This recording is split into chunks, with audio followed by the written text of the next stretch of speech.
Hello everyone, welcome back to my channel. Today I wanted to film a video where I talk about the spring or transitional basics not worth purchasing. I wanted to film this video because there are so many pieces of clothing out there where either the quality is just not good enough or the design is just not practical enough. I'm gonna go through to some of the websites I normally browse on and talk about the clothing pieces that I would not recommend, and I will share with you some alternatives to these pieces as well. You can kind of think of this video as a buy this, not that kind of video, or just a way to appreciate what is in your wardrobe right now and how that might actually be better than some of these pieces in stores. I'm gonna head on to the End of a Stories website, and this is one that I browse a lot of. The first clothing pieces I would avoid are just basics I already have. This is so obvious, and yet at the start of every season, I feel like I'm bombarded with trench coats, white t-shirts, white shirts, classic shoes that all promise me better style and chicer outfits. But the truth is, if we buy these pieces, once the novelty of a new item wears off, our wardrobe will basically look exactly the way it does now, assuming we have some basics covered in our wardrobe. Something I noticed in my wardrobe about my favorite pieces or my favorite basics is that it's curated over time. And I definitely didn't go out at the start of the season to purchase them all at one store. So be very selective about your basics, and also don't let brands tweak one or two things. For example, just update the length slightly or add in like a small detail and make us feel like we need it in our wardrobe. Chances are what we have will do the job just as well. This blazer and jean combination I have loved for years, and I love when basics are so good that I don't even consider anything else out there. I also own these black pants, which I've decided are the ideal pant for me. I love the drape, the length, and pretty much everything about them.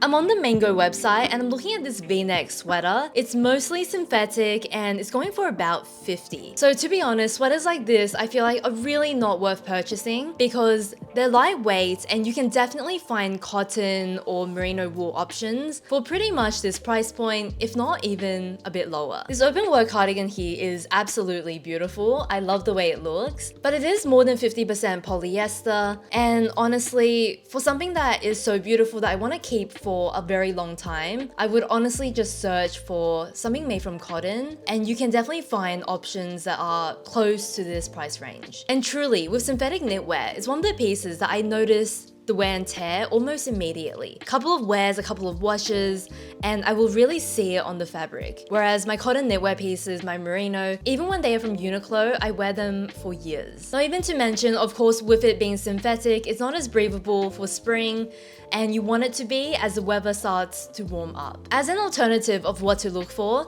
your base layer, I definitely recommend Uniqlo, lightweight cotton knits, lightweight merino. You can't really go wrong, especially for the price point. Both Caes and Outnet, they do these lightweight merino knits, and these are really good quality, and I've had mine one for ages. For slightly chunkier knitwear that is still not too expensive in natural fiber, I really like cotton knits. I've got this chunkier cotton sweater. It's so versatile for the transitional season, and it's obviously not going to be as expensive as wool in this chunkier weight.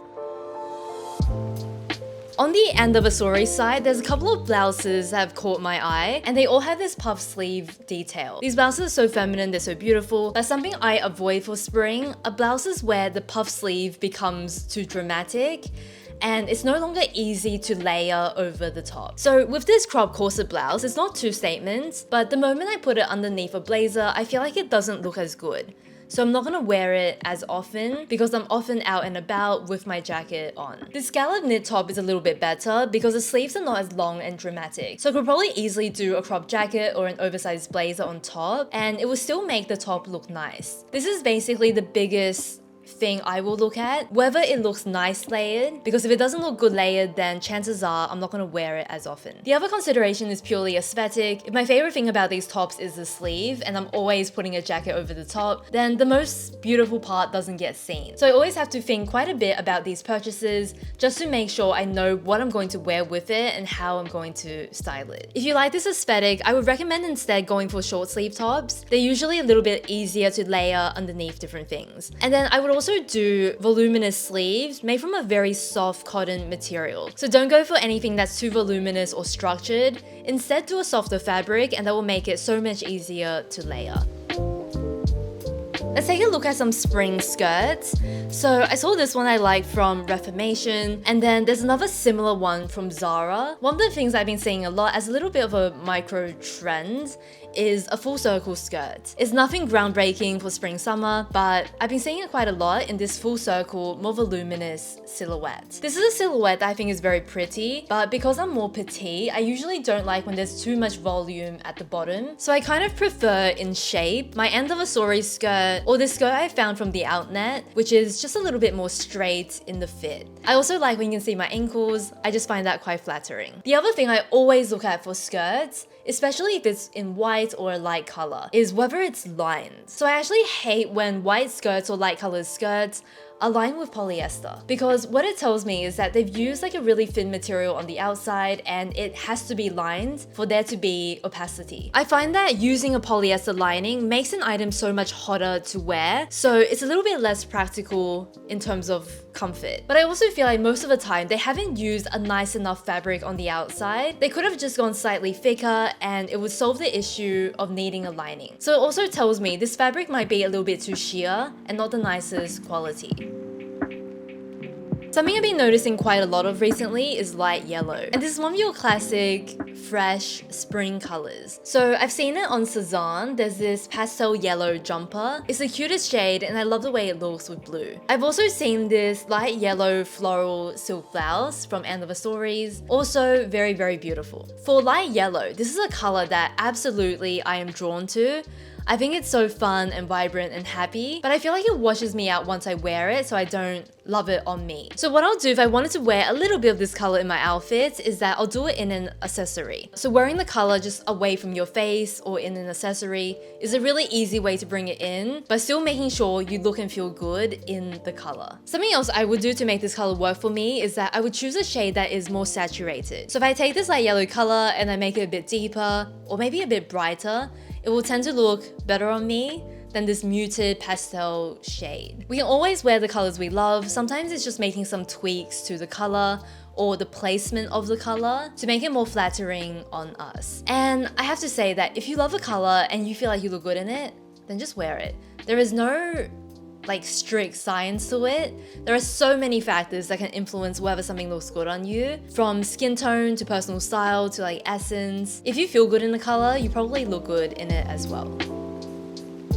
I've come across a couple of pieces that feel very nostalgic for me. I'm looking at this baby pink belted trouser, and I'm also looking at this bright pink wrapped dress. This is an example where I really see the benefit of curating our own color palette so that we're not influenced by what the brands are selling and our palette feels a lot more intentional. Some of my bright pink purchases I've made are my least worn items, so safe to say that these are not items I will be purchasing. But there are also ways where we can embrace seasonal colors. So for me, this would mean more bright blues. I love a bright blue for spring. It looks very spring-like, but it also works within my everyday style and my personal style really well.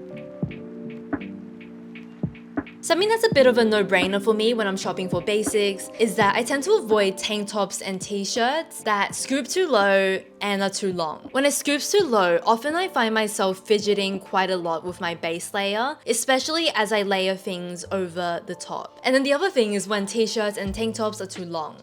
It's a pet peeve of mine for spring and summer especially, because I'm often wearing lightweight skirts and it becomes a little bit too bulky to tuck all of that in. This is another good example from Everlane. This is the Air Cami, and with tops like this, sometimes I find that when I layer jackets over the top, it doesn't sit as cleanly as I would like. Sometimes when I put a jacket over the top, the tank top would move off center, or it will be like a little bit too low, too high, or it'll move around. And that is a pet peeve of mine. So I really like base layers like this form tank, where it's just very fitted and it creates a very clean base to layer and to style my outfit around. This is something I've started doing maybe in the last year or so, and I really like how neat and clean this looks as a base. I really like my Uniqlo base layers because a lot of them, especially the ones labeled cropped, are cropped, and they fit extremely well as a base layer. I shop at a range of places for my basics, but I'm pretty much always on the lookout these days for cropped.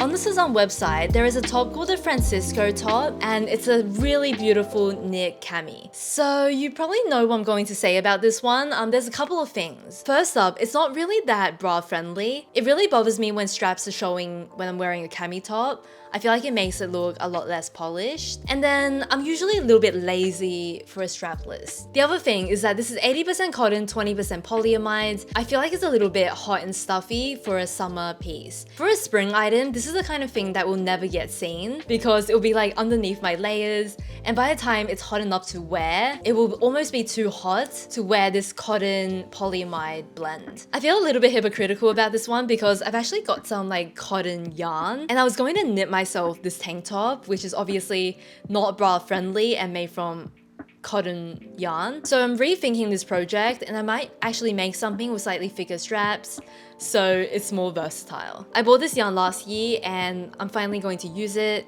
and make myself a little tank top. I would recommend that if you really like knitted tank tops and the way they look, because I get you, I like them too, I would recommend the cotton linen blend, and that will be probably the most comfortable to wear in the spring summer.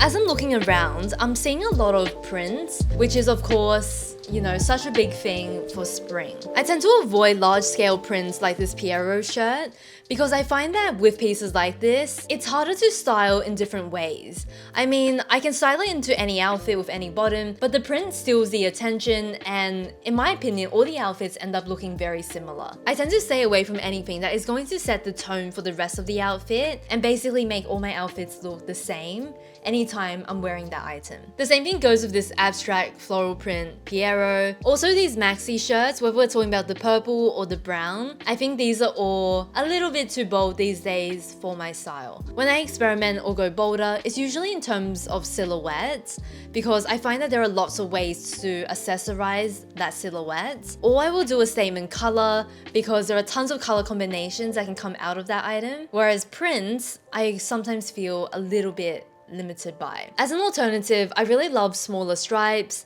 I love smaller floral prints or smaller prints in general because I find these to be more versatile. I feel like they look a lot more balanced on me, and I can usually get so many outfits from these prints because they don't overwhelm me and they don't overwhelm the rest of the outfit. Caes is one of my absolute favorite places to shop, but basically there are a couple of things that I never buy from them anymore. So one of them is something like this oversized deconstructed shirt dress, and let's just take a moment for this piece because it's so beautiful on the model. I find that chicness doesn't really translate when I wear it, and I find this combination of cotton poplin, which is more structured, and a voluminous fit, I find this combination of the two extremely hard to pull off. So this is a silhouette that I don't usually buy anymore. For a while I had tons of pieces like this, and it's not the easiest to wear. And beyond that, it's not the easiest to layer once I start thinking about jackets and coats and things like that. So what I would do instead is that I would always opt for cotton poplin pieces in either a shirt or a bottom as opposed to a shirt dress. This will make it so much easier to style because it's not structured and voluminous head to toe. And then I would also be on the lookout for cropped pieces. For example, this cotton poplin crop shirt. I think about wearing this with like fluid bottoms like this Everlane pant, which is more drapey, and I think that's a really nice outfit. Draped and flowy clothing pieces in general I really love because I find that they always look very flattering and they feel a little bit easier to wear for my everyday style. Special shout out for these trousers again. I've really been loving these lately. The length, the fabric, and how well it balances those oversized, more structured pieces. A transitional staple that I almost overwear are sweatshirts. And especially lately, I've been trying to like work out a lot more. So wearing a lot more sweatshirts as well. I probably wouldn't choose this style from Everlane. This is the Retract hoodie. And the reason I wouldn't go for this one is that it's a little bit too oversized for me and it's a little bit too long. So this one works really well for a casual setting, but I also like to wear my sweatshirts and my hoodies more dressed up in my everyday outfits. So what I would do instead are these. I really love my colorful standard sweatshirt. I really like this one because it is very relaxed and it's very comfortable. But at the same time, you can see that it's not huge and it's not too voluminous. It makes it very easy to lounge in, but also very easy to style up into an outfit. I've been a little bit, I think, obsessed with Lululemon lately, and I really like their scuba hoodies. These are just really comfortable. They're very cozy and they've got a nice crop shape, no matter if you go for the crop style or the regular. I also find their soft streamline to be very comfortable. It looks a little bit more lightweight, so when you wear it, it's more flattering compared to something very, very chunky and oversized. The final thing that I will probably skip on for spring are these cotton jackets that fall in that like mid-length area. So it's usually like below my hip bone, and I find this length not the most flattering, especially when it's combined with something more boxy and cotton. So blazers often fall at this length, and the reason why they're okay is because they're more draped and fluid, and that just looks a bit nicer with the movement. Whereas when it's cotton, I find that it kind of does nothing for me. If it's shorter and cropped, it looks more balanced, and I feel like it defines my proportions better. And then if it's longer, it feels really chic, and I love the way that looks. So anything cotton, very boxy, in that mid-length, I would probably avoid. I also don't like a very oversized collar area on a jacket because I find it harder to wear because I'm shorter, and it feels very overwhelming to have those large details here. I have my crop tibby blazer, which I've had for quite a few years now, and this is like a transitional favorite of mine. I wear it, I layer it, and I just tend to get tons of wear from this piece, even after all these years. It mostly comes down to the shape of it that I find super flattering. I really love cropped wool jackets. These often look very tailored, they look like they fit very well, and super versatile in an outfit. And then contrasting to these, I really love this Tibby coat I own.